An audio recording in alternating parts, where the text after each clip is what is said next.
ఈరోజు గుడ్డు పులుసు కర్రీ చూపిస్తాను. కావలసిన పదార్థాలు గుడ్లు, ఉల్లిగడ్డలు, చింతపండు, టమోటా పళ్ళు. చూడండి, గుడ్డు పులుసుకు కావాల్సిన పదార్థాలు చూపించాను కదా. ఇప్పుడు ఇలా స్టవ్ మీద ప్యాన్ పెట్టుకొని ఆయిల్ హీట్ అయిన తర్వాత అందులో కొంచెం జీలకర్ర, అలాగే కొద్దిగా ఆవాలు, శనగపప్పు వేయండి. బాగా ఫ్రై అయిన తర్వాత అందులో కట్ చేసిన ఉల్లిగడ్డలు వేయండి. వేసి బాగా ఫ్రై చేయండి. ఉల్లిగడ్డలు ఫ్రై అయ్యేటప్పుడు వీటికి ఇలా ఘాట్లు పెట్టుకోండి గుడ్లకి. మీరు అనుకోవచ్చు ఇందాక 3 ఉన్నాయి ఇప్పుడు 6 ఉన్నాయి అనుకోవద్దండి ఫ్రెండ్స్. ఇందాక 3 చూపించాను, ఇప్పుడు మొత్తానికి కాబట్టి మొత్తం పెట్టి చూపిస్తున్నాను మీకు ఘాట్లు. ఇలా చేస్తే పులుసు బాగా లోపలికి పోయి గుడ్డు కూడా టేస్ట్ ఉంటుంది. ఉల్లిగడ్డలు ఇలా బాగా ఫ్రై అయిన తర్వాత ఇందులో కట్ చేసుకున్న టమోటాలు వేయండి. టమోటాలు యాడ్ చేసిన తర్వాత అందులో రుచికి సరిపడా ఉప్పు, అలాగే పసుపు వేయండి.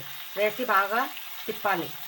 చూడండి, ఇలా టమోటాలు మగ్గిన తర్వాత అందులో కొద్దిగా రుచికి సరిపడేటట్టు కారం పొడి వేయండి. మా పిల్లలు కారం తక్కువ తింటారు, అందుకని నేను కొద్దిగానే వేసాను. ఇది పిల్లల కోసం ఫ్రై చేస్తున్నాను.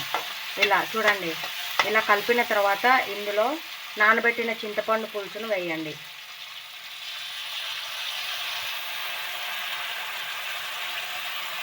పులుసు వేసి ఇలా కలపండి. చూడండి, ఇలా బాగా మగ్గిన తర్వాత ఇందులో ఘాట్లు పెట్టిన గుడ్లు వేయండి. ఇప్పుడు కొంచెం ఇందులో గరం మసాలా వేయండి. నేను ఎక్కువ మసాలాలు వాడను, అందుకని కొద్దిగా గరం మసాలా వేస్తున్నాను. అలాగే కొద్దిగా ఇందులో మిరియాల పొడి వేయండి. మసాలాలు వేసి బాగా తిప్పిన తర్వాత చూడండి, అలా ఉన్నప్పుడు ఇందులో కొంచెం వాటర్ పోయండి. తగినంత, మీకు ఎంత కావాలంటే అంత వాటర్ వేసిన తర్వాత వీటిని 10 నిమిషాలు గుడ్లు అలాగే ఈ పులుసుని ఉడకనిద్దాం. చూడండి, పులుసు ఇలా బాగా దగ్గర పడిన తర్వాత ఇంకా 10 నిమిషాలు ఉడికింది కదండి. దీంట్లో కూడా పులుసు చేరిపోయి ఉంటుంది. ఎగ్ పులుసు రెడీ. చూడండి, ఎగ్ పులుసు ఇలా తయారు చేసుకోవాలి. మీకు కనుక నా వీడియో నచ్చినట్టయితే లైక్ చేసి, షేర్ చేసి, సబ్స్క్రైబ్ చేయండి ప్లీజ్.